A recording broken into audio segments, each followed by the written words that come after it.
And 3, 2, This 1. is the Sports Porch Black and Gold with your hosts, the technical director, the Grand Schwalbini, and Hockey Jesus. Come on, Pittsburgh. Let's show a little Steelers, Penguins, and Pirates love. The Sports Porch Black and Gold starts now. Yes, it does. The Sports Porch Black and Gold starts right now all over the world. I'm your TD. Thanks for being here. Over here, this is Hockey Jesus is with us. Across from me is the Grand Schwalbini. And we have a special guest tonight, the counselor. The counselor, welcome. Welcome. Say hello. Say hello. Hello. So the counselor is with us. He is a huge Fella? Huge felon. No, the he's counselor. not a huge fella. If you followed us at all, you know that the counselor steps in from time to time to opine on the Penguins and the Pirates and the Steelers. And we got a big shoe for you tonight because, hey guys, the Penguins, yes, the Penguins, they are in.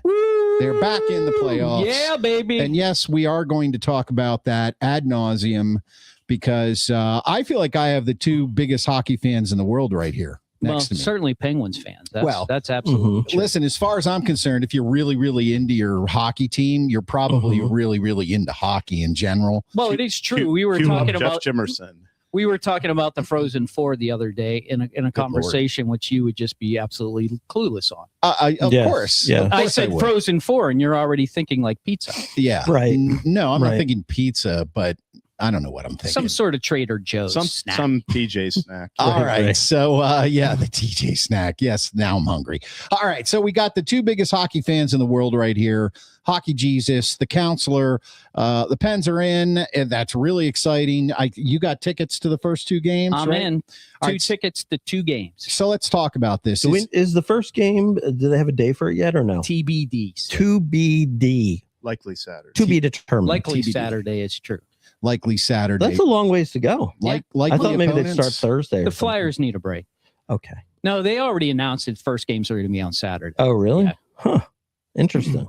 We They got don't want to play during the week. We got some comments coming in. Derpy, welcome back Hey, to the City of Derpy. Sports Purgatory podcast. Thank you very much. Derpy's my guy. He's always on. yep. Good to see you, Derpy. Chris Chott is in Even the I house can't again. see The you. Pittsburgh Ponzies are down 1-0. Hey, what can I tell you? Is that the start of the fall? Yeah, we'll see. Yeah, and we're going to get on to the Pirates as well, of course. Is their surge for real? That'll be an interesting discussion too. But first, let's start with this hockey thing. The Pens are in. They clinched a spot in the Stanley Cup playoffs. Counselor, do you think that this roster is built for them to go? Well, let me ask you this.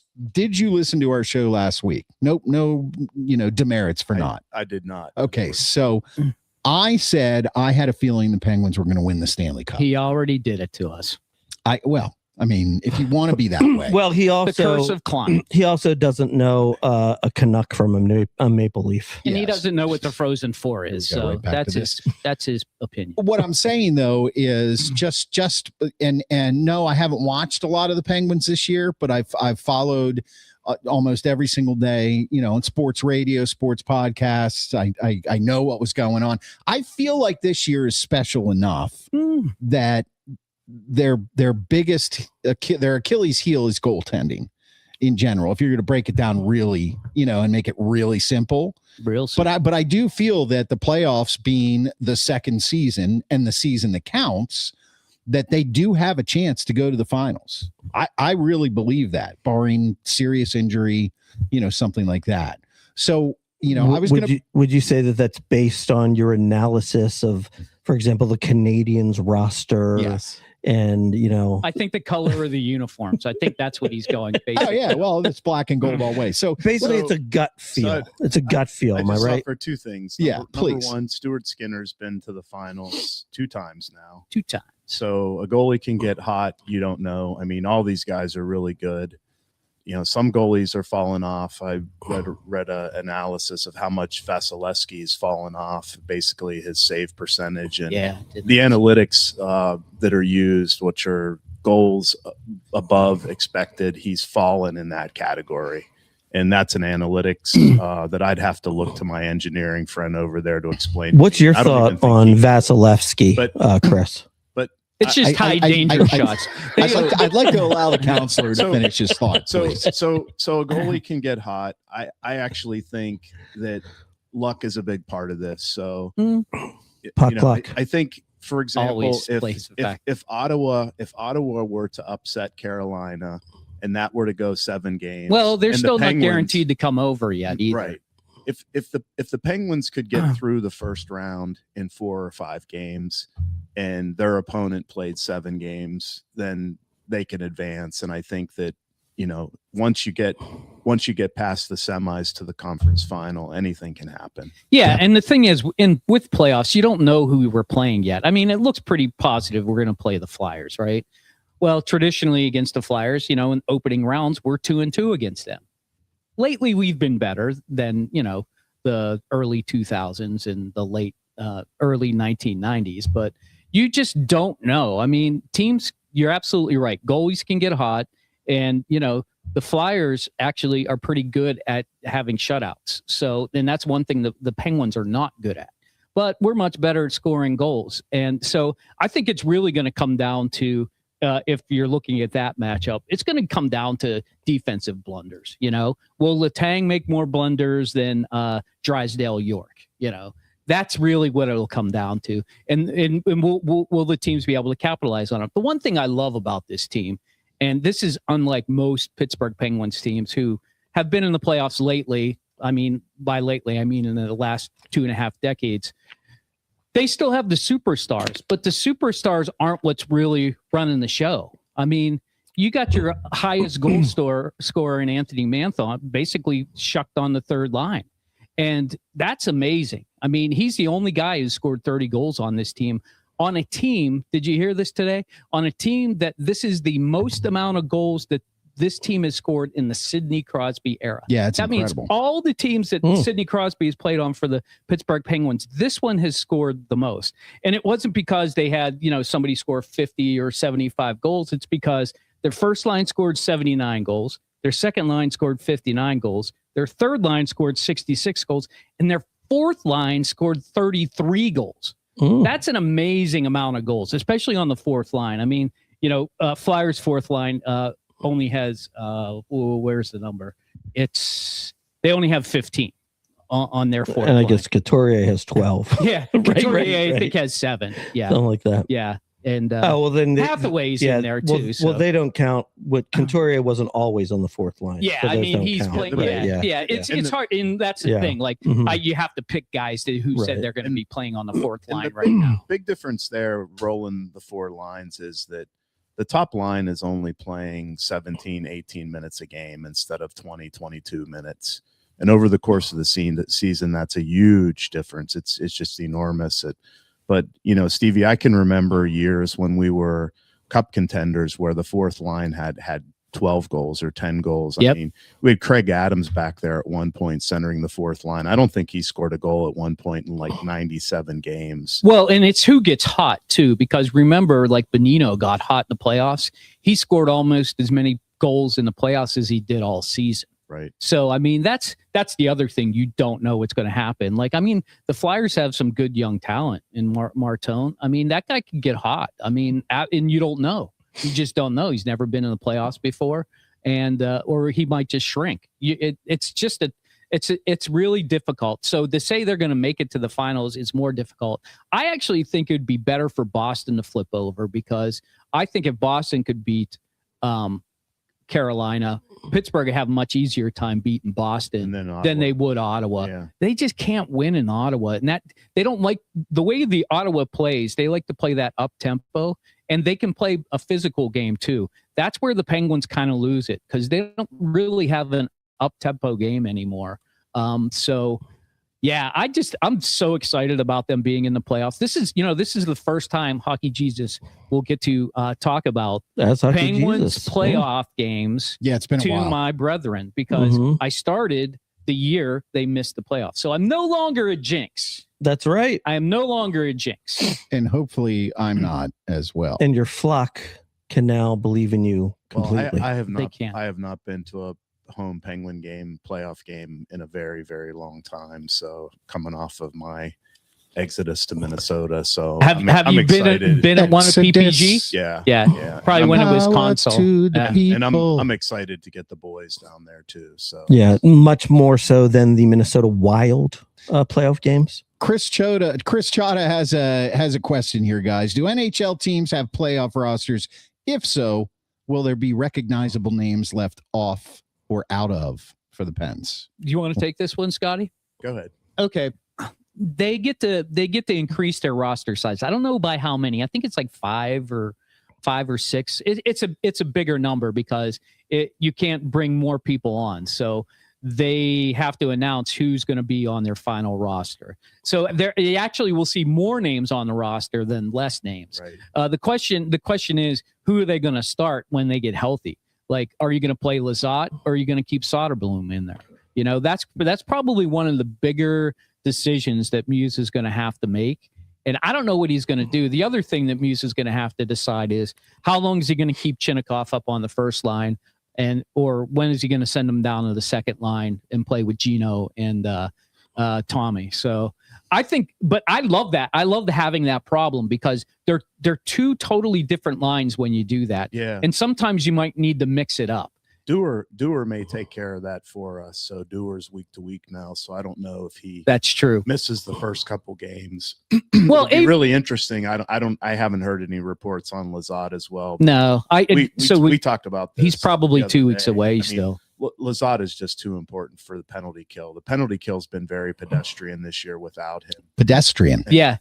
I think that's the difference. I Totally just want to agree. go back a minute. I don't think they're going to win the cup, Chris. I was kind of laying out what would be necessary for that to happen. They're going to have some luck. They're going to have to stay healthy above all else. Mm-hmm. And then the third thing to this, I would say, is if you look at the Penguins' record since the December funk, they have one of the best records in the NHL. Right. And remember here just for a second, they were an abomination in overtime in the shootout. True. If they would have just been 50-50 in the shootout, they would be tied. These games would have mattered because they would be battling Carolina for top spot. That's true. But you know who else has been hot since the break? The Philadelphia Flyers. They've been really hot. And they've been riding a hot goalie in Vladar. So I don't know. I think it's going to be a classic matchup. I think it's going to be, the first 4 games are going to tell you. If they split, then it's going to go 7. I don't see it going any other way. But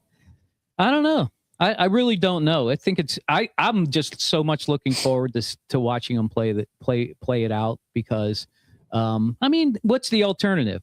The alternative is Flyers lose 2 games, then we have to play against Ovi and the Capitals. Yeah, the Flyers really struggle with that top defensive pair.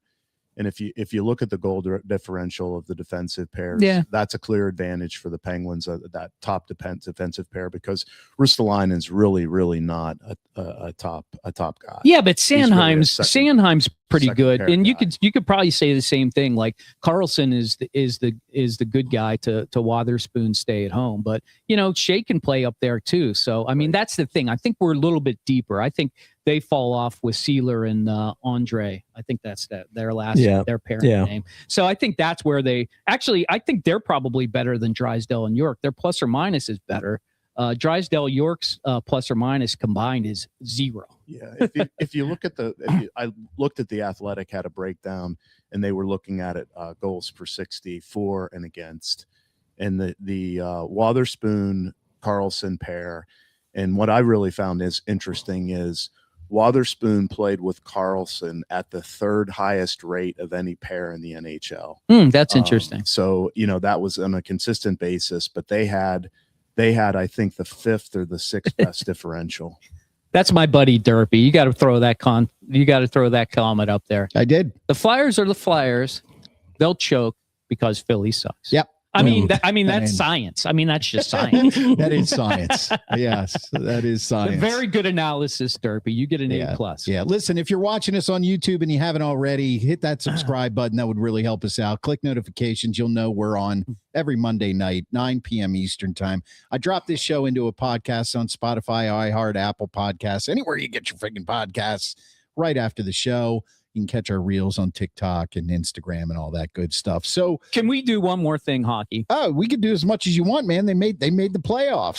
Tell me, Scotty, what is the biggest surprise in the NHL this year? Either a player or something that's happened. Not necessarily, it doesn't have to be the Penguins. It can be anybody or any team. I think very clearly the biggest surprise is the Penguins. And if Dan Muse isn't coach of the year, I don't know who is.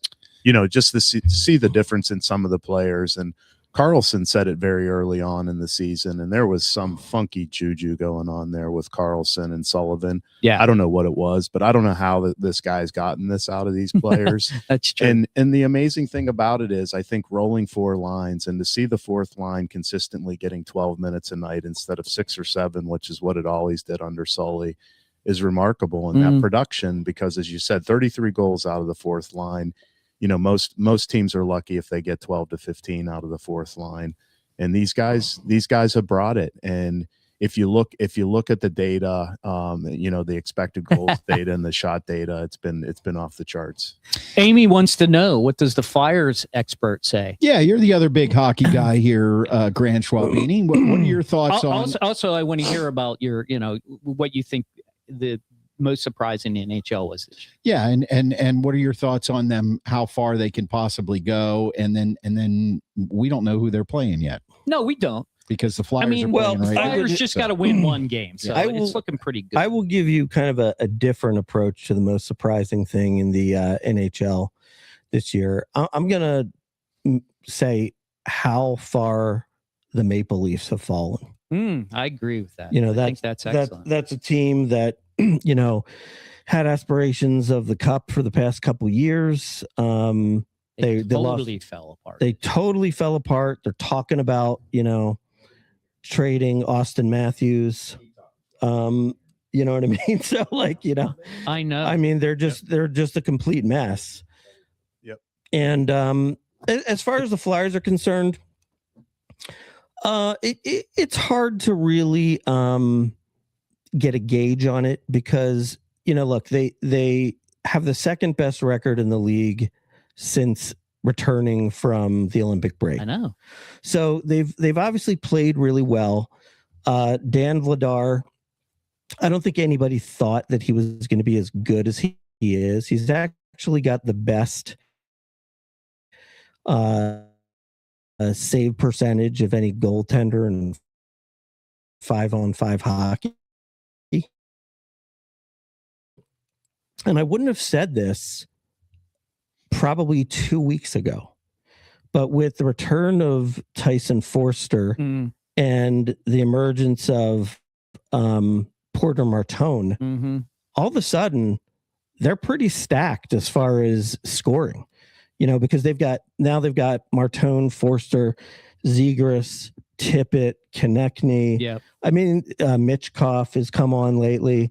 So they actually do have, and that, since they moved Couturier to the 4th line has been really productive. So they're actually moving 4 lines pretty well, similar to the Penguins. The difference, I think, where the Flyers, I don't think they'll be able to get by the Penguins, is just the Flyers' power play is just horrible. Yeah, and their penalty kill's not good. And their penalty kill's not that great either. They're not. They don't jump into it. Yeah, and so when I've seen Flyers Penguins games this year, when they're on the penalty kill, they're terrible against Pittsburgh. Pittsburgh can just pretty much just set up and move the puck around at will. Yeah. So I think that'll be their downfall. But overall, I'd say if they do make the playoffs, so they still have to win one of the last 2 games, then one might say Rick Tocchet could be coach of the year. I don't think so. Interesting. Well, here's my take on NHL. The biggest surprise for me, it's not a huge surprise, but how far he's gone this year. Cole Caulfield scoring 50 goals is absolutely incredible. Yep. The guy was good before the Olympics, and everybody's like, oh, he's just showing that, he should have been on the Olympic team. He's been on fire since then. He could still win, most goals So I don't know. I think to me that, and I love that Montreal team. I love to watch them play. Yeah. They play really tough, solid game. Good brand of hockey. Yeah, and I think those games. If I was Buffalo, sorry, Pat, off track. If I was Buffalo, I would not want to play against that team in the first round. I can tell you that, because they're going to be a hard out, 100%. And nobody knows who's going to be in first place. So, I mean, that 1, 2, and 3 over in the Atlantic is up for grabs. But yeah, as far as the Flyers and the Penguins go, I agree. It's going to come down to special teams. Pittsburgh special teams. When we play well on the special teams, we're unstoppable. We really are. Yeah, that's where they've been really good all year. And that's when the Flyers are kind of off. So right. If they can pick up their special teams play and they can hold the Penguins to maybe 1 or 2 power play goals in the series, then they're going to have a chance. I'm telling you, they're going to have a chance. Got to stay out of the sin bin. There you go. You gotta look in. If you're not watching, if you're listening, you got to see Hockey Jesus. He's so relaxed back there in his corner. Aren't you relaxed? I just feel great. You know what's funny? Since you said relaxed, my wife actually said something to me the other day for the first time ever. I'm going to apologize to Susan right now. Write this down. Yeah. Okay. She said, when you do your Hockey Jesus and you're just relaxed and you just talk in your regular tone, you do much better. I just don't think she likes my yelling. Yeah, well, I mean, I'm not sure that she can differentiate between your regular voice and your yelling. Well, she did. Because my wife can. Which means she was actually listening, which is, kind of shocking. So if I can get my wife to listen to Hockey Jesus, I can get anybody to listen to Hockey Jesus. That is absolutely 100% That's 100% the truth. Pat Off Track is in the house. Thanks for being here, Pat Off Track. We love you, buddy. Just happy to break the streak. Go Sabres. Hey. Amen, Pat. Let's give Pat Off Track just like 30 seconds of love here. Counselor, the Sabres. What do you think about the Sabres this year? Yeah, I love it. I love watching Tage Thompson skate, because nobody should be that large of a human and be able to skate that way. Yeah. What else can I say? No, I love it. I mean, I'm happy. It's great for the league. I mean, Pat and his bros up in Buffalo, man, you deserve some love. Yeah, Pat's down in Florida, but yeah, right. I know, you get it. Yeah, he's a Buffalo boy. This place, Buffalo. My take on the Sabres is that there's your prototypical 1 seed first round loss. There you go. they may get the 3rd seed. You don't know yet. How long has it been since they've been in the playoffs? It's been a while, right? Like 10 years or something? 18 Pat years? can tell us. Yeah, I think it's 18. Yeah. Listen, Pat, I feel your pain. I felt that way when the when the Orioles made the playoffs. Than that. I felt that way when the Commanders made the championship game, and then it went right back to crap. I felt that way when the Pirates swept the Orioles this year for the first time since 1893. Really? Yeah. Really? That's the first time since 1893. And I am ashamed even more. Pat Off Track says 14 years. 14 years. So that was Hockey Jesus. Impressive. Counselor, impressive. We'll wait to see who they play in the first round. First game is probably Saturday. Okay, so TBD right now. So Monday of next week, we'll have some more updates on Penguins hockey. Well, hopefully they're not playing Monday, because you won't see me here. That's no. I mean, Monday we'll have a little bit more on this as far as playoff hockey is concerned. It could be Saturday. Let me do Monday. one more thing here. Go for it. TD, esteemed barrister guest. So, Stevie, tell me the one thing you worry the most about the Penguins in this series. Getting goalied. They get frustrated. It hasn't happened all year. I maybe saw it in a handful of games, and that was during that 8-game losing streak. I haven't seen it since, but they can get frustrated, and they can grip their sticks a little too tight, and then they're missing the net. And then before you know it, Vladar's got 2 shutouts in Philadelphia, and they're up 3-1. That's what I'm worried about. Yep. Well, I mean, gripping your stick too tight, that seems to be a problem with a lot of people. Yeah. Well, you're going to hurt yourself if you do that. I worry about managing the puck in the neutral zone and getting loosey-goosey, and then having odd man breaks. If they have 12, 15, 18 odd man breaks a game, they're in big trouble. I mean, I think but they haven't done that all season. Well, they did for a while after Kulak was gone, and Gerard, when we had the Frenchies together for the first 6 or 8 games there, they were terrible together, and they've cleaned it up a lot. Well, we'll see, because St. Ivany's back. I think there's going to be a lot of defensive pairs that are going to be mixed on that bottom, including Gerard and Letang. All right, there's your hockey talk for the evening for right now, but I do have a poll up on YouTube. Do you think it's possible? Are the Penguins good enough to reach the Stanley Cup final? Just give us a yes or no. 67% saying yes right now. So very interesting. Very a lot interesting. of love for the Penguins. I love it. Yeah. Hit that subscribe button, click notifications. You'll know when we're live every Monday night at 7 p.m. And Hockey Jesus is going to have a lot of fun with the Penguins in the playoffs. You'll know when he's live because he preaches after every single Penguins game. Next one's Tuesday. Win or lose. And it's always a good time. Penguins playoff preview this week also. All right. I'm going to put this up here right now because, yes, we're going to be talking about the Pirates. Yes, we're talking about the Pirates before we talk about the Steelers, which even during the summertime and baseball season, the last 7 years, we never did. We That's always true. talked about the Steelers first, but they deserve it right now. They deserve it right now. And I said a couple weeks back, and I have been saying for a long time, that O'Neal Cruz is a bum. Now, I know there's going to be people that disagree with me right now, and I get it, and I do get it, because at this point in the season, he leads the team. 339. Now, we've got an update on tonight's game, but 339 average, 5 home runs, 13 RBIs. And Ryan, he's hitting left-handed pitching. and he's hitting left-handed pitching. We talked about that last week. Go back and listen to the show. Yes, and I got to tell you, it is surprising, but is it going to last? By what? Is it going to last? And oh, look at this. We have the hello, darling. How are you? Hello, Hello. divas. Well, I would be remiss if I did not introduce the Pittsburgh property diva You got to put her up on the screen. Hello there. and her lovely daughter, Julia. Hi, The guys. intern. How was your thingamabobber? It was great. It was Everything great. good? It was really great. Everything good? Yes, it was lovely. Are you Okay. ready for playoff hockey? Oh my gosh, So you have ready. no idea. Okay. Yes. You'll hear me Yes. from my house screaming. No. I promise you. Yeah. Oh, yeah. From We couldn't Greenfield wait Yeah. to get back here to say hi to us. Yeah. There you go. and Yeah. hear the news about Well, go upstairs, put us on. Playoff hockey. Come join the crowd. Come join the All porch. right. Thank you. You both look lovely. Thank We you. appreciate it. Thank you. uh, Have a great show. The Pittsburgh property diva and diva-ette, if I may. 75% now say that the Penguins are good enough to reach the Cup final. So listen, guys, I'm not going to retract what I said about O'Neal Cruz. I'm very interested in hearing what the counselor has to say.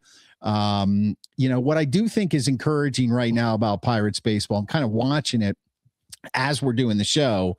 Skeens he got off to a shaky start. He gave up a home run early. It was 1-0. The end of the second, the Pirates come back 4 runs. They're up 4-1 now. So I think that Just like that. Give us 4 runs. I think that they didn't do that for Skeens for 2 years. Oh, I mean, know. Trust me. he gives up a home run. He might not give up another hit for 4 innings. He might strike out 7 people, but they couldn't score any runs for him. So to see them respond this way, it is pretty good. And Cruz, who's 0-1 this game so far, he walked, and Griffin was on base, and I think he walked. Then Lowe singles to left, Reynolds singles. So you got these professional hitters in here now. You've got Ryan O'Hearn, you've got Brandon Lowe, and Ozuna. Everybody's on his ass right now because he's not hitting the ball. Look, he's a professional hitter. He's going to come around. They talk about it all the time. You got 6 months. Maybe You not. got 6 months basically in your baseball season. One of those months is going to be super hot. One of them is going to be really bad. And it's what do you do with the ones in between? And I think he may come around. Remember Carlos Santana? He's not Carlos Santana. He's not as bad as Carlos Santana. So Can't play guitar like him. that's for sure. I think that the addition of these guys, it gives a little bit more of a winning attitude It's culture. to the team. Yep. Yes. It's And baseball culture. I think O'Hearn and Lau and Ozuna, I think, too, for the Dominicans, I think, making a big difference. And, you have the base of really solid pitching. But what really makes a difference for me, Chris, is playing winning baseball, winning games. The other day against the Cubs, I mean, forcing forcing pitcher out. I'm sorry, I'm forgetting the the Japanese pitcher who pitched the other night. They got him out on 100 pitches in the 6th inning. And I think, Reynolds hit a home run. The Pirates had 3 hits in that game. They were getting no hit going into the 6th inning, and they won 3-2 with 3 hits. Right. A couple games ago, I don't remember when this was, they had 8 opposite field hits. They had 10 hits in the game. 8 were to the opposite field. You take what the pitcher's given you. Yeah. And if you win the game, runs with walks and singles, they count just as much as Lau's grand slam. Absolutely. And they lost that game. They lost yesterday. Yeah. So to me, they still won the series. That's winning baseball, and that's what I've been excited about. Playing differently and winning baseball, getting those long at bats. I mean, and Cruz showing more patience.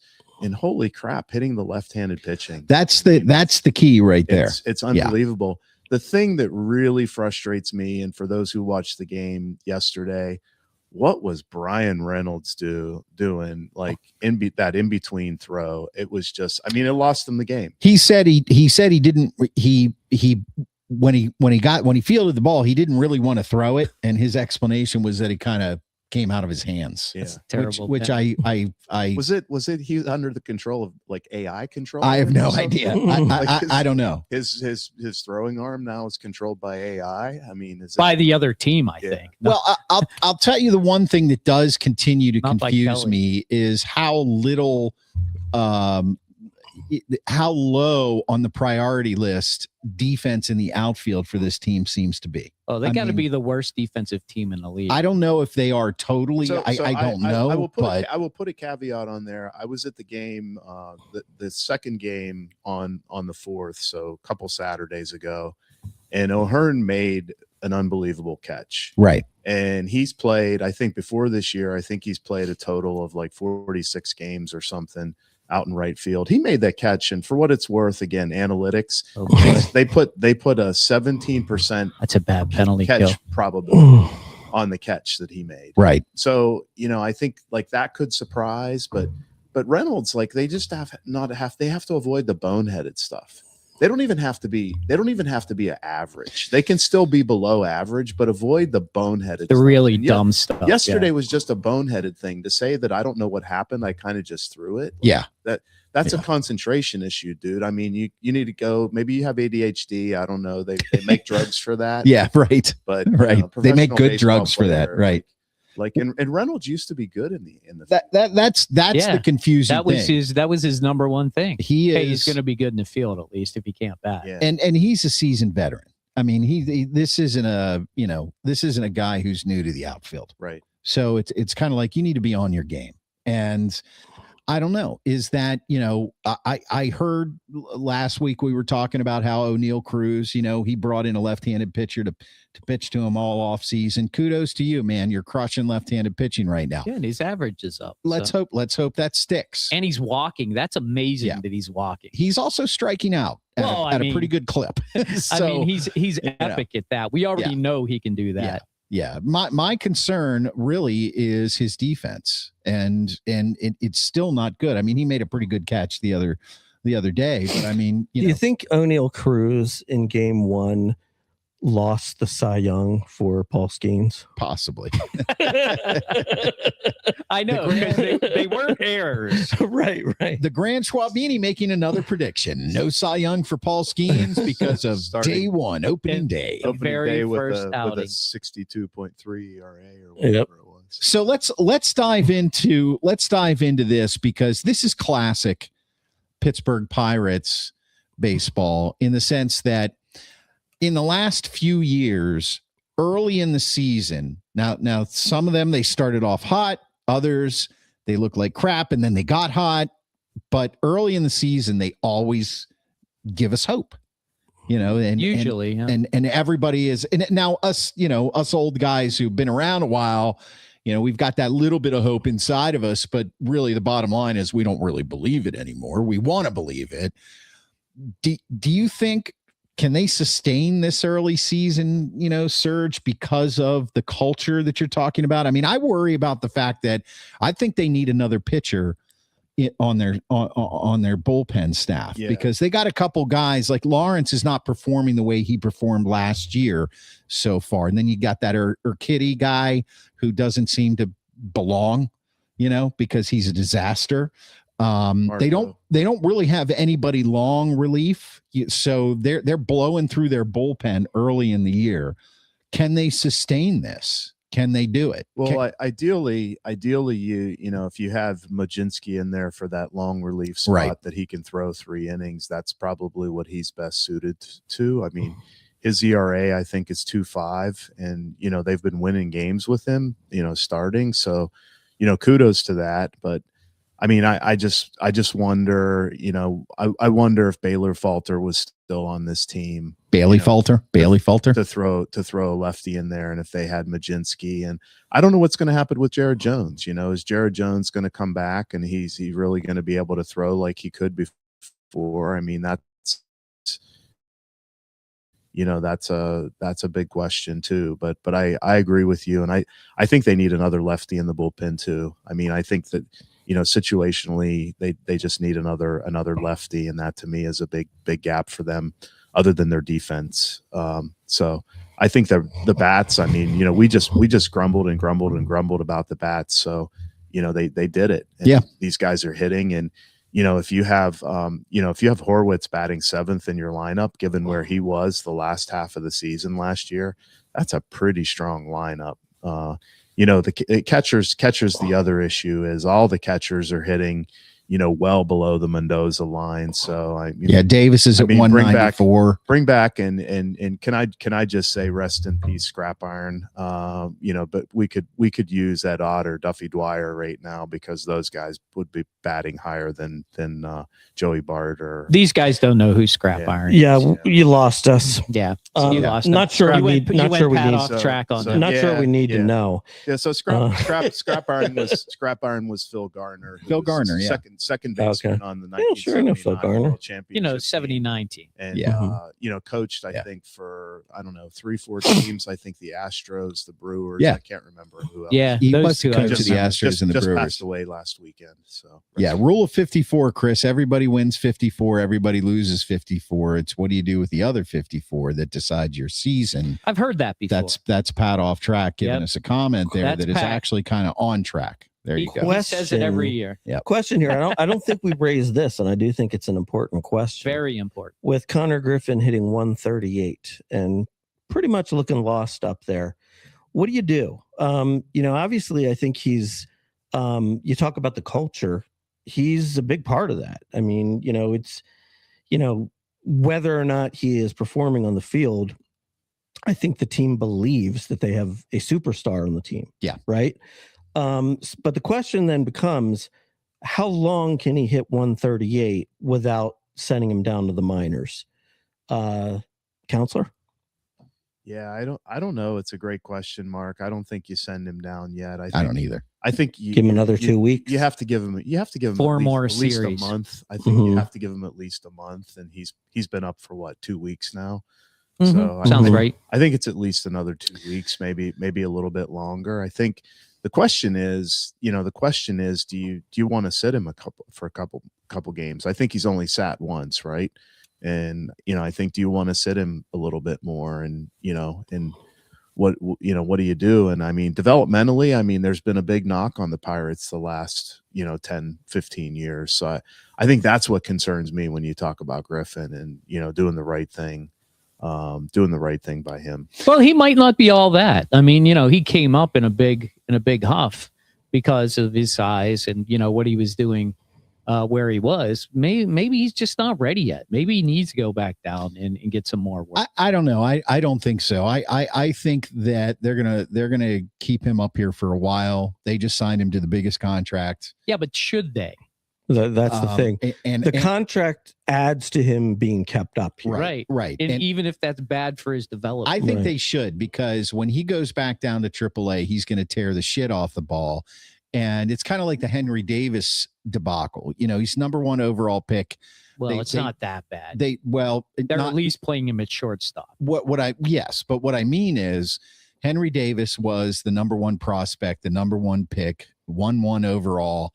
and they bring him up here, and then they've been playing this game with him. Up, down, up, down, up, down. And the mystery was every time they sent him down, he would tear it up. So they would bring him back up, and then he wouldn't do well. He wouldn't adjust. Then they send him back down. I think that was the mistake. I think a kid like Connor Griffin, it's like he's already conquered AAA ball. He's already conquered it. He's caught up to the speed of that game. He's 19. He's got incredible talent. You signed him to a huge contract. There's going to be an adjustment period for him that I think he can handle. And if you remember, guys like Ken Griffey Jr., they came up in their first week, got a couple hits, and then they looked like garbage for 2 months. Baseball is a game about consistency.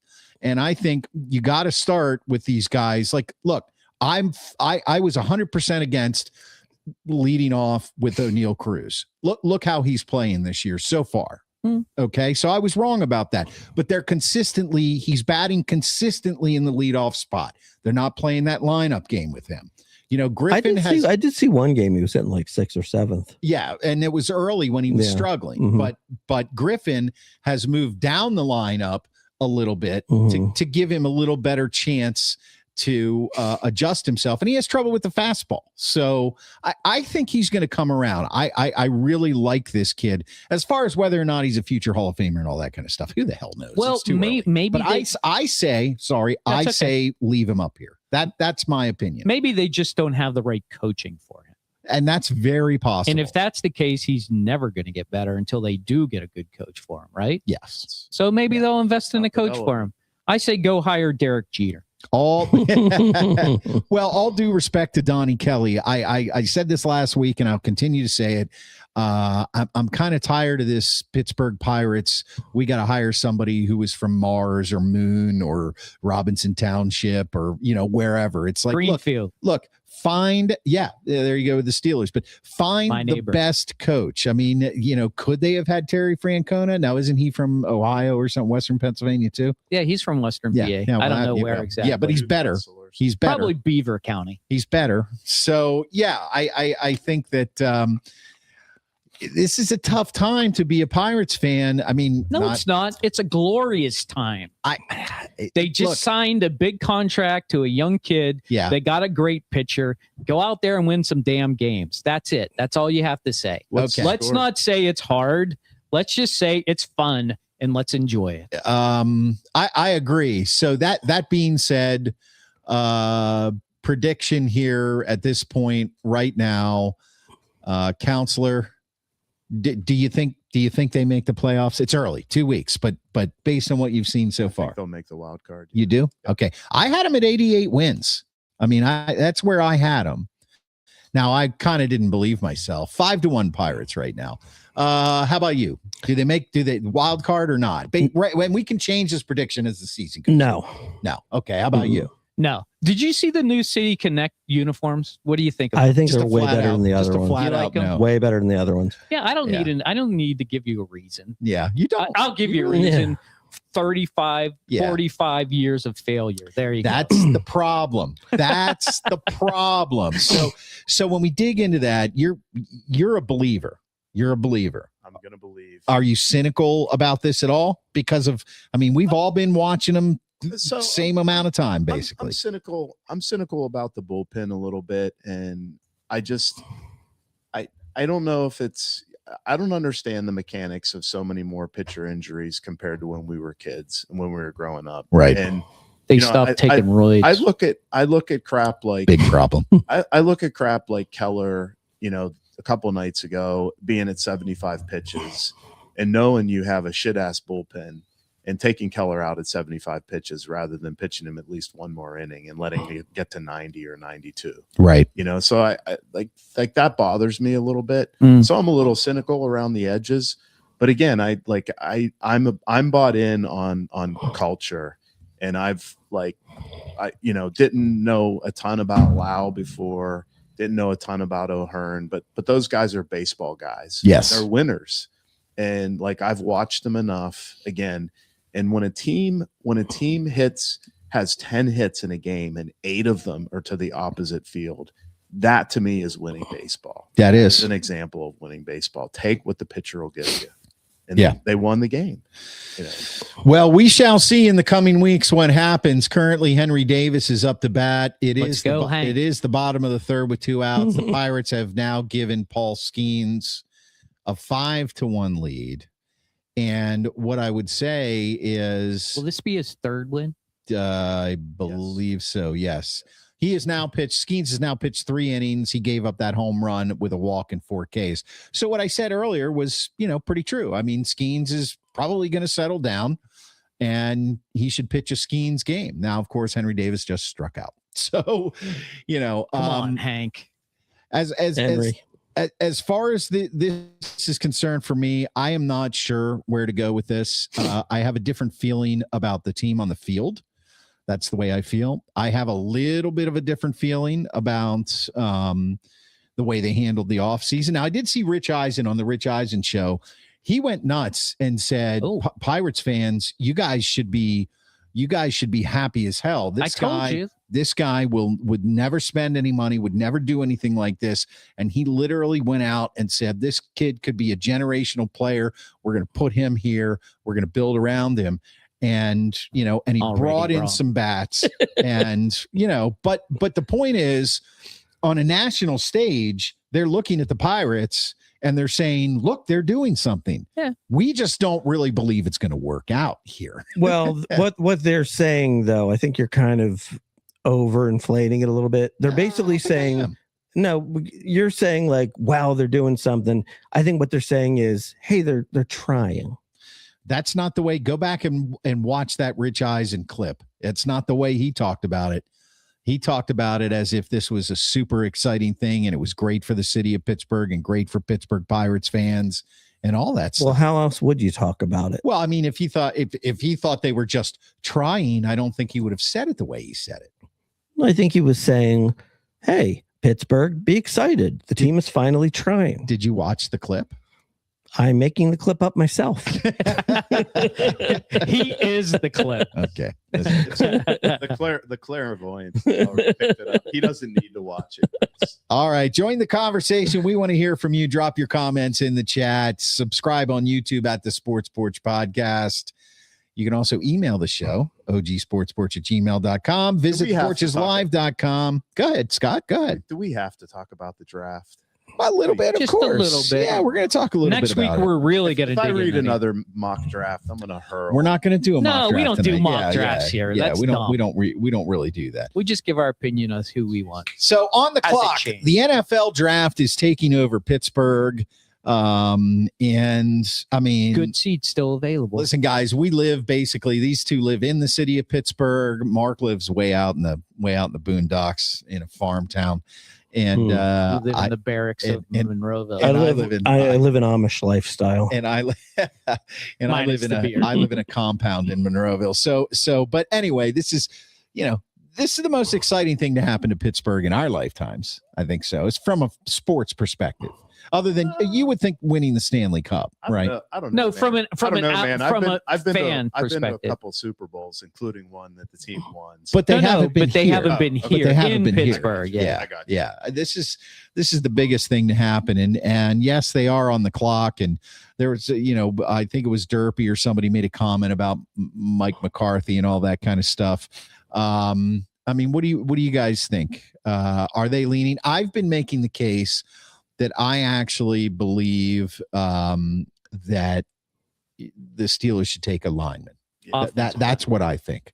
Mostly offensive, but I would settle for a great defensive tackle. You did say that. If you look at the value, kind of, I think you try to take that guard that they need probably in the second round, and I still think with McCarthy, there's going to be double dipping at wide receiver. So I would be shocked if they don't take a wide receiver in the first round, unless they feel like they're not going to get value. I mean, you could, defensive lineman is an area of need. I just don't want them to go for an edge rusher. We have way too much money tied up now. You need a big fatty. If you get an edge rusher, then that's recognition that TJ, you think that he's not just on the tail end of his career, but he's on the backslide to the 17th hole in a hurry.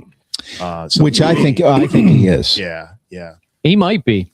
I don't know what you do, but I know that there are a lot of people who have looked at this, and there was a good column or a good piece in the PG about the need to get draft capital for next year to have an opportunity at quarterback. So I think it's critical that they try to get a third or a second round pick next year. They have 3 third-round picks. So, what you do with those third-round picks to me are really important, because that's where you get real value.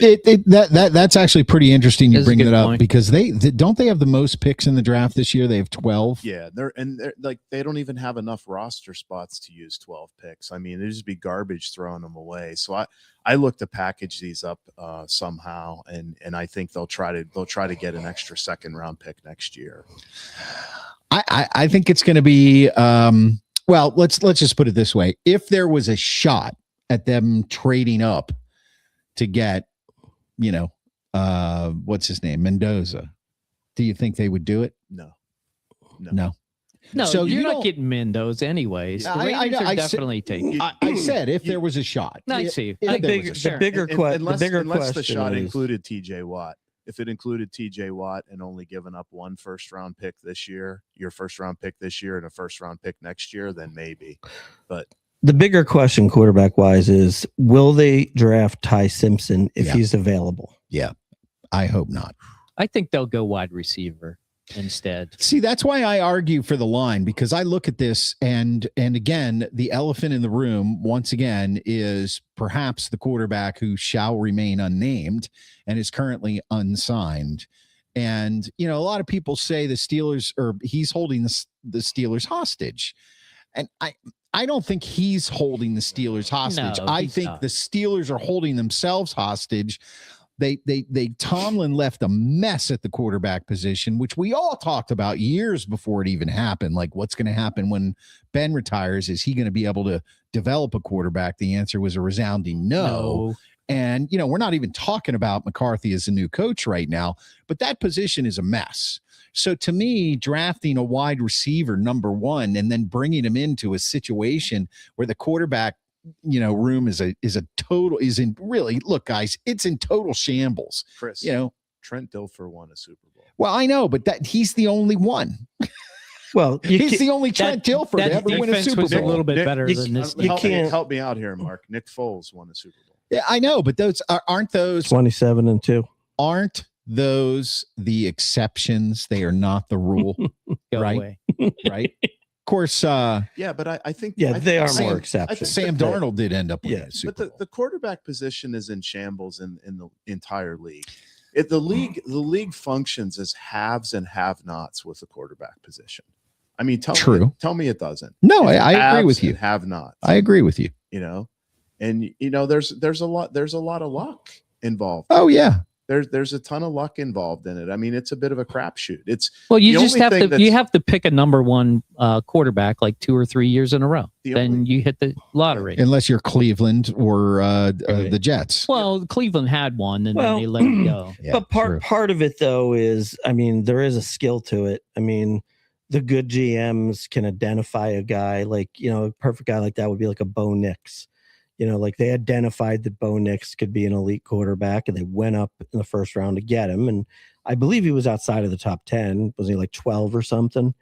Like that's that. So what I'm saying is this: I don't. For every Bo Nix, there's a Sam Rosen, Oh, sure, right? For sure. but Ryan Maybe Leaf. for every Bo Nix, there's 2 Sam Rosens. right. But what I'm saying is, if Ty Simpson turns out to be a great quarterback, somebody knows that.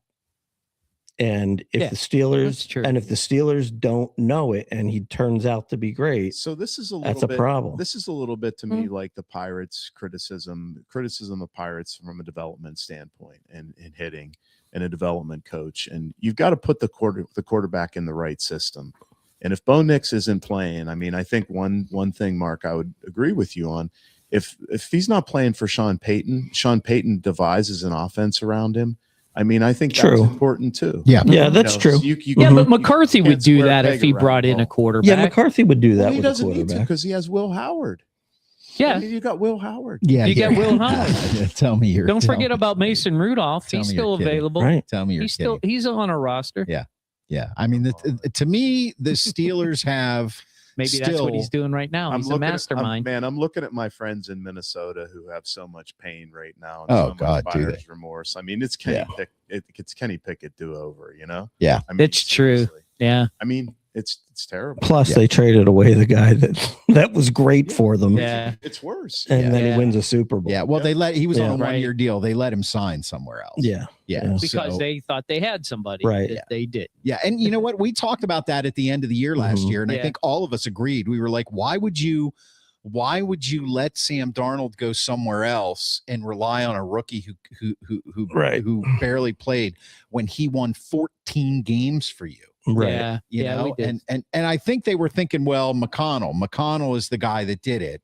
McConnell will do it for McCarthy. He's the and- quarterback whisperer. Right. And not Darnold so went much. Darnold went to Seattle horses. and guess what happened? So it turns out that things kind of clicked for him. and they have you, Jefferson up there. you can't deny it. Mhm. So, you know, I think the Steelers right now have some very, very glaring problems.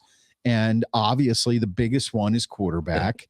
And the second one is defense. And They need a wide receiver. I don't know. I mean, They they need have two DK and they have Come on, Pittman. you already said They that need two DK's a wide wide receiver 3. No, I never said he was a 3. You never said he was a 1. I said he was a 1A. He was like a 1A or a I don't 1B. recall that. Yeah. He's I a never 1B. recall you calling him a 1. He's so The problem is they have 2 1Bs.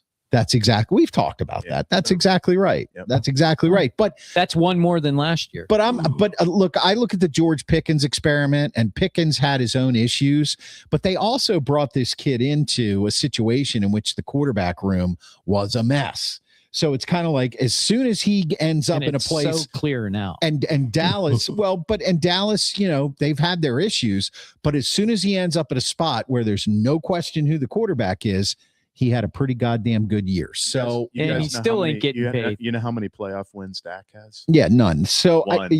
whatever. One. Close enough. He's got Close 1 more enough. than the Steelers. But have I in a think you while. understand what I'm saying, though. You do. I'm You agreeing please with tell you. me. What I would say Quarterback though, position is a mess. what It's a I mess. what I would say mess. though is this. I mean, assuming I don't think that Ty Simpson is going to be a good quarterback, I would make my first round draft pick a tackle to replace Broderick Jones. All right, so you're with me on that. Yeah. You're That's with what I me would on do. that. Yeah. And that's the issue that I see. You have Broderick Jones. I'd roll with Cook, man. He's not paying. Yeah, but you gotta. will. They probably will. I mean, Maybe you move Cook to guard. Yeah, I don't know, guys. I think they Maybe have they a lot get of the guard draft from Penn picks. State. They could surprise us too. You never know with all that draft capital. I mean, it's kind of like, you know, they want to have a win now mentality. So, They always do. you know, why do we want to, you know, set ourselves up for the draft next year when Mr. we have all Rooney these said, picks? Why would you wait till next year? Right. Right. So Wouldn't shock me if they move up in round 1 this year. yeah, wouldn't shock me at all. They got the draft picks. Mhm. Yeah, I think I'm telling you, I think they're going to move back. do you really? Yeah, That would really I think they're disappoint gonna- us. I think they're going to try to get picks for next year. No way. They're not moving They're- back. they're- No, They might if the draft wasn't in Pittsburgh, but there's no way. no. Unless They gotta have a unless pick they in the get- first round. unless they get who they want. You know, They're Unless not they going get to who they disappoint the fans like that. Chris Chana has this question here. Which month do you think Rogers says he's coming back? August? You know what, September. Chris Chana? I don't Hmm. care anymore. August or September, Chris. I really don't care. I thought it was anymore. supposed to be before the draft. Yeah. yeah, you know, before, after, Right. somewhere after, before Well, the season Well, starts. technically, it's still before the draft. So, you know, hey, hey, you still got time. how about Kirk Cousins signing that humongous deal with the Jesus. Raiders? I mean, you want to talk about a guy who knows how to play the goddamn So, I mean, system? So I mean, does that mean that they're not going to start Mendoza out the gates? I have no idea. Right, because he's going to learn from a Right. winner. Right. I mean, 5 years, A $172 fantasy million. football winner. I mean, he's None of it's guaranteed. all glory be to God, as He's the Kirk best- Cousins would he's- say. he's- It could be 10 years for $1 billion. If it's not guaranteed money, it doesn't matter. It's all voidable. He's the years. best Yeah. fantasy I think football there's quarterback of all there's 3 time. voidable years Yeah. at the end of it. Yeah, Did you hear that upstairs? Yeah, I don't know what she's saying. I think she's wanting to join the porch, but Oh, do you want to come down here, honey? no, That's a she big doesn't no. want to come down here. She That's just a wants big us no. to move to the porch. I think. So, so yeah, next week, Monday night, 7 p.m. Eastern time, we're going to have our draft preview. We're going to talk about who we think the Steelers are going to draft, any moves they're going to make. We're going to talk about the draft in general. Obviously, we will keep you updated and talk about Penguins playoff hockey, what the Pirates are doing. But we're going to be warming up into that draft because Thursday night, we're going to have live draft coverage all Thursday night throughout the draft right here in the basement studios. I think the Hockey Jesus and I are going to be heading down to the draft during the day. For right? sure, definitely. 100%. Try to pull some video down there and talk to some people, see what they think about the city and who they're. I want to find some Jets fans. You know what? I want to Ooh. find. I was thinking Giants Hey, fans. tell Chris Chata that he can get a spot at Rivers Casino Yeah. for $500. $500, Chris $500 Childs. $500, Chris. Lots of A spots day. left. A day. Piece of cake. A It's for all day. It's A day. it's for all day. Yep. Hey, Steve McNair sat a year learning from the legendary Cody Carlson. Remember that? Cody I do remember Carlson. that. Air Good one, McNair. Pat, on track. Air McNair. All right, join the conversation. Let us know how you think, how you feel. We're going to move on to something now that is near and dear to Mark Schwab's heart. You do realize just So one quick just question. one caveat. Wait. here on the $500 a day. Carolina to Philadelphia. $500 for the day. It's only $20 an hour. Yeah, That's not too bad. It's not bad. Yeah. Yeah, So you can do it. I have a business relationship with a guy who lives in Green Bay. His family, his history in hospitality industry, family, hospitality, described when I talked to him recently about the draft and said, how did the draft end up working out? He said, biggest bust ever. Really? Yeah. So I don't know if something's changed, but these reports today about the hotel vacancy, because 40%. even myself, Really? myself, and you, That's what they say. you guys know I'm a Steelers season ticket holder. Yeah. What the Steelers have offered me as a season ticket holder is I can access the second floor at Stage AE, where they're going to have some kind of tables or something where like Chris Hoke is going to be there and sign autographs. Yeah. Right. That's it? That's it. So As a season ticket. thank you, Mr. Rooney. But honestly, I don't even think I'm going to go down. Because Really? to Chris Chata's point, why do I want to deal with the traffic and the hassle? You can walk with us. When he says biggest bust ever, can you give me some context on that? Yeah, in terms of the economic activity generated, and a lot of people just drove in for the day, is my understanding. So I don't know what's going to happen here. I mean, I think the great thing about it is Pittsburgh has used it as an opportunity to do things like Arts Landing. Right. Mhm. Probably should have happened 25 years ago. Oh, That's true. Easy. So yeah. you look at something like that and Arts Landing, cleaning up Market Square, doing something new for Market Square. That I took mean, forever. that's great. And if Pittsburgh is going to be a showcase, I'm all for it. But in terms of the economic activity and what might become of it, I mean, do you guys really want to deal with the bridges? No, of course not. I'm going to walk over it. The primary throughput is you guys know that the bridge of Point State Park, the pedestrian bridge, is going to be closed, right? Right. Yeah. So the Mhm. primary throughput is going to be the Clemente Clemente So Bridge, yeah. everybody's going to be going on over and back on the Clemente Bridge. Hopefully it So doesn't it's not fall like- down. Yeah.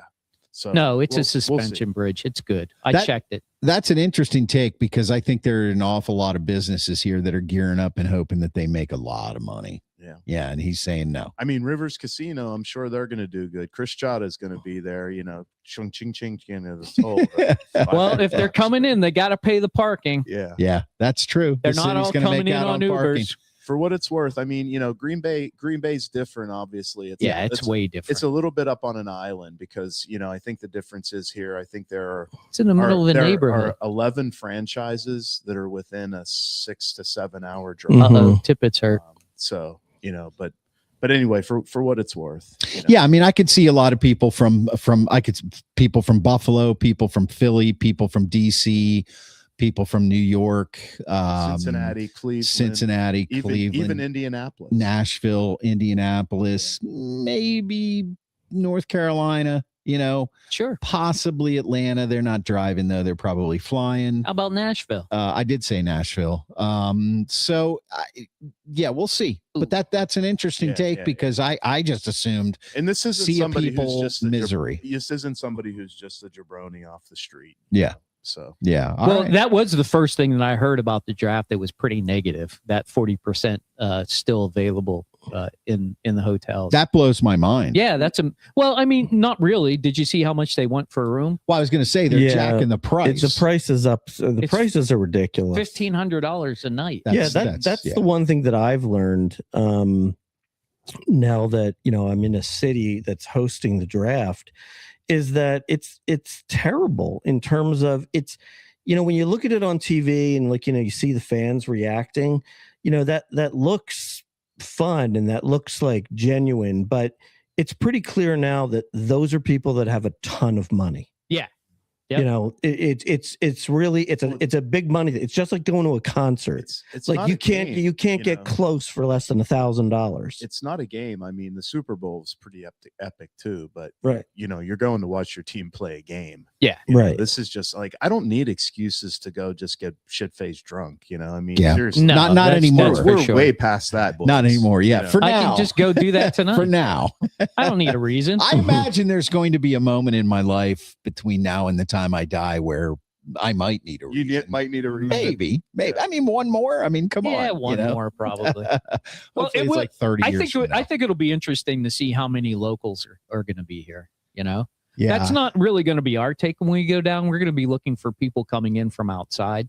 I think that's going to be what we're looking for. But we'll be able to I think tell. it'll still be interesting to see how many Ginzers are down there. Yeah. I think there's going to be a lot. I think there's going to be a lot too, but they're not going to buy a hotel room, but they'll walk around down there all day with their beer. You know? Yeah, that's true. Yeah, that's true. So we will be there, and then we will be back here, and we will have the greatest show, the greatest draft show ever. That's what we're going to call it. Yes, absolutely. I like it. Is the Rich greatest Eisen calling in?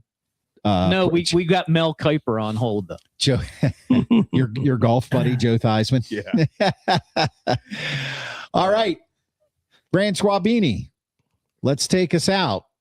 You want to tell us what we're doing here? Sure. It is now time for the most important part of the show. Forget about sports for a minute. What do you do when there's no sports on TV? You got to watch something, right? And there's such good TV out there. I mean, great series, good movies, documentaries, abound, which, our famous TD wants to see everyone before he, goes 6 feet under. And what we're going to do here is this is our way of giving back to you. You've been so good to us. We give back to you. You don't have to spend time watching trailers. No. You just listen to the guys at the Sports Porch. And if the guys at the Sports Porch say 2 thumbs up, that means it's an automatic lock.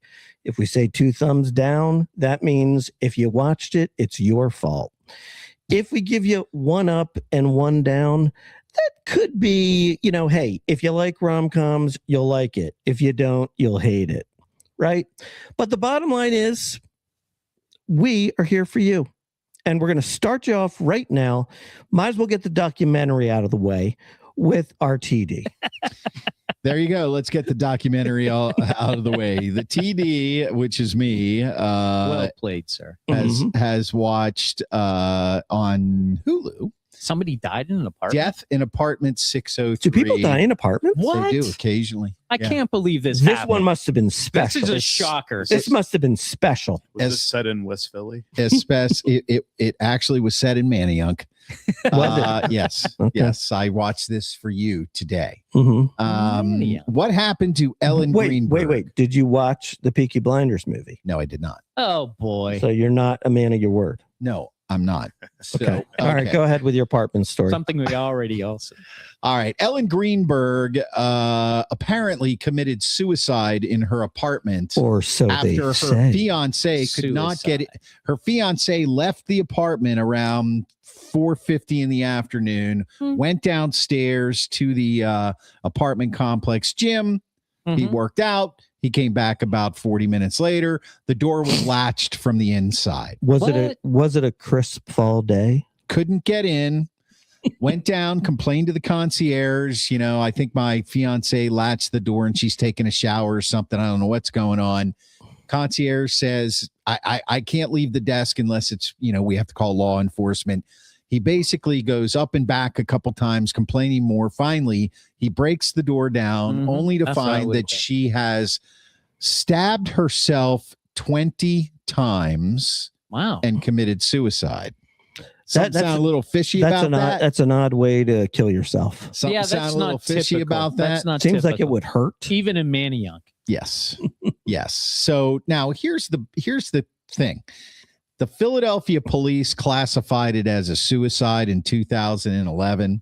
Uh-oh. Then 2 days Somebody's on the payroll. 2 days after, during the funeral, they decided to reclassify it as a homicide. Oh, And then not that long after that, they said, after looking at evidence, that it's a suicide. So this family has fought for 15 years.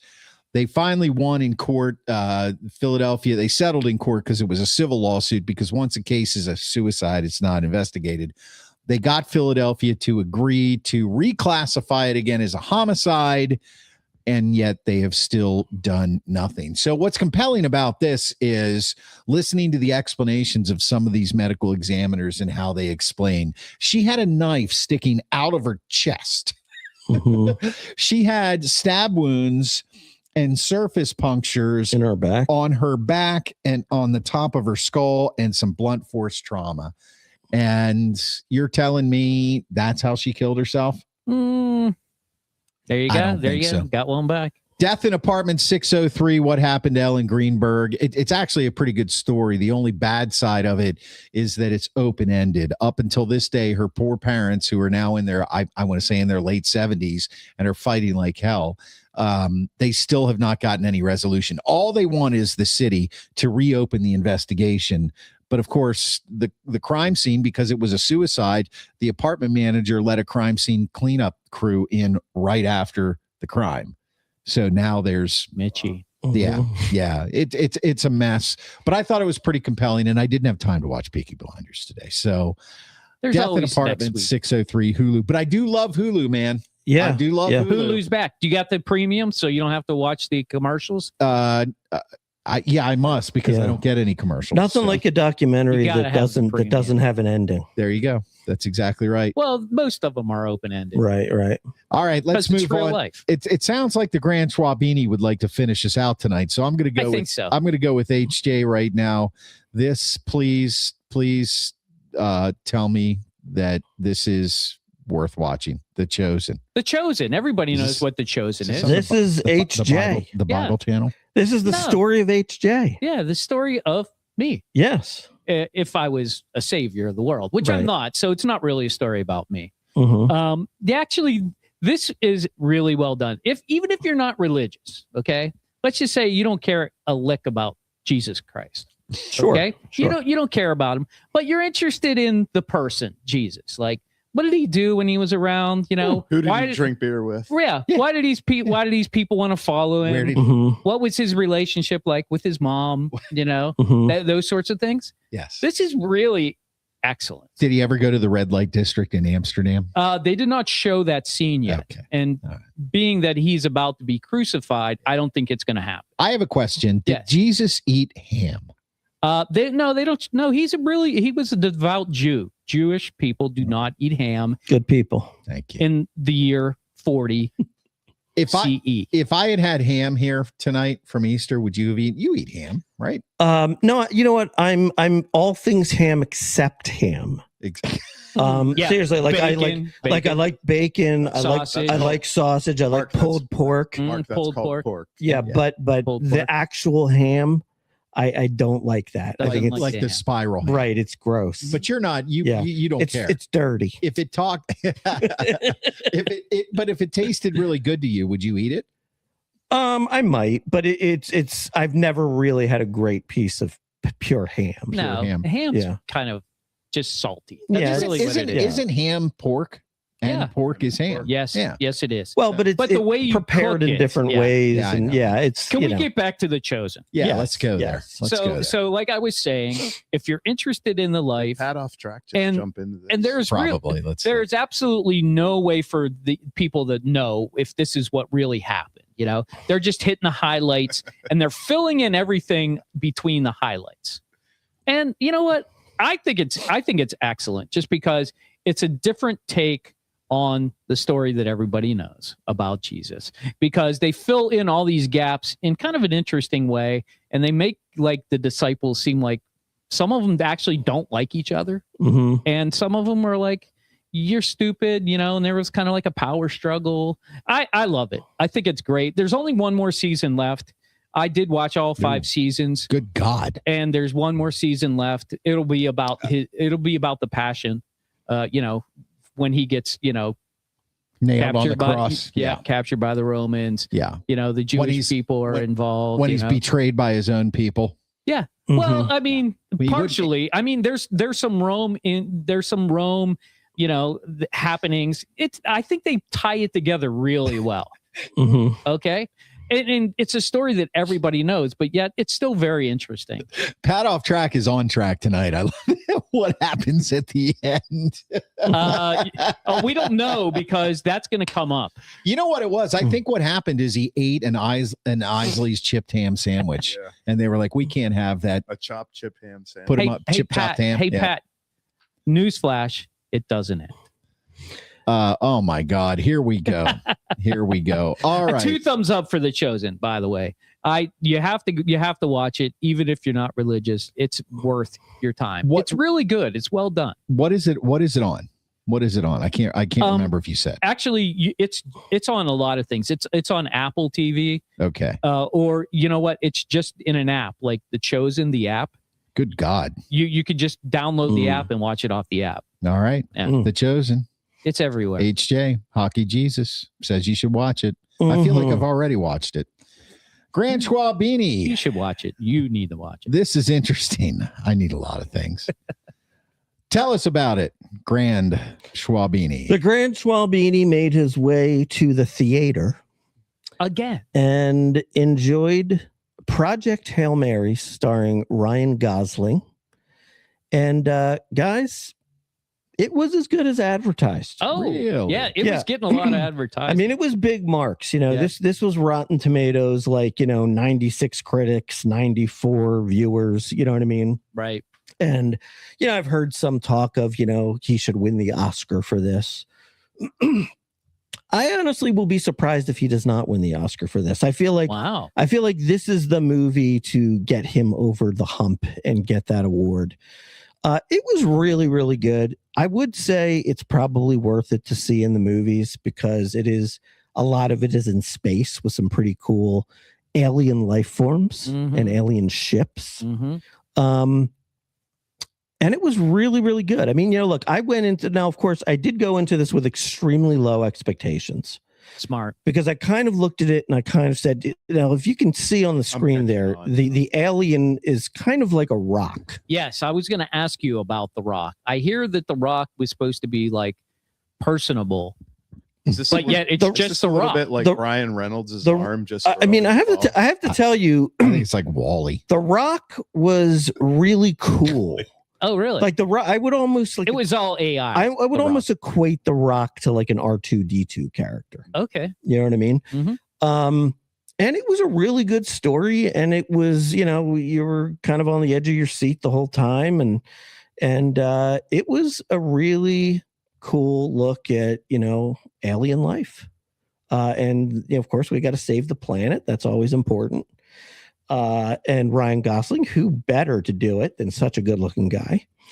And Yeah, I agree. it was in all honesty, it was a 2 thumbs up, big time winner. I would say anybody who likes sci-fi is going to love it, and anybody else will probably like it just as much. I love sci-fi, Yeah. and I love Yeah. anything aliens. Yeah, you would love it. Oh, yeah. This is a total I TD will movie. say though, I do have sort of one off kilter series thing that I do just want to bring up. Okay, bring it up. I had mentioned before that I am watching Vikings. And, Oh, yeah. That's yeah, right. yeah. You did. It's a good one. and I really love it. I really love it. However, something happened on Vikings that ticked me off. Uh-oh. Okay. Let's hear it. It took, now Vikings as a whole is 6 seasons. Yes, Yeah. And some of the seasons are long, they're like 20 Yeah. episodes. Mhm. a lot. Okay. I'm on season 5, I believe. Okay. I believe episode like 18. Wow. So Yeah, it's long. So season 5, episode, I'm going to say 17. I might be wrong, but could be 16. Mhm. Are you telling me? I thought we Spoiler alert. I thought we finally got to the point where we could have a medieval show without freaking Peter Drinkage in it. Sorry. And No, I that, think that's and obligatory. like, at this and point. 80 episodes in, I got to see that guy. He gets his part. Come on, man. I'm tired of him. It annoys me. All right. Well, that's All right. fair. All right. It's still a good show. Hey, I'm watching It's The still a good Handmaid's show. Tale, by the way. Are you Oh, watching The Handmaid's So Tale? good. Oh, I'm done with did you season watch- I'm one. gonna stick with Josh Gates. Are you gonna? Expedition Unknown. Yeah, but Expedition Unknown. Oh, that is a great show. But you've never watched The Handmaid's Tale? No. oh boy. Ooh, I'm in season 2 already. That's how much. might change a lot. Yes, it might. It might absolutely Might change your life. Listen, guys, if you haven't already, hit the subscribe button. Thanks for being here so much. We're trying to grow this channel every day. Praise be. Want to hit 500 subscribers before you know it. You Good can to pay see you, attention to our boys. reels, our shorts. I'm going to drop this in the podcast on the iHeartRadio app, Apple Podcast, Spotify, or anywhere you get your freaking podcasts. Let's go, fans. Let's go. And you can catch up with us next week, 7 p.m. Eastern time, right here on YouTube. Thanks, guys. For the counselor, right over here, right over there, for the Grand Schwalbini, for Hockey Jesus, I'm your technical director. Thanks for being here. We love you. We'll see you next week. I am out. Jablons. Jablons.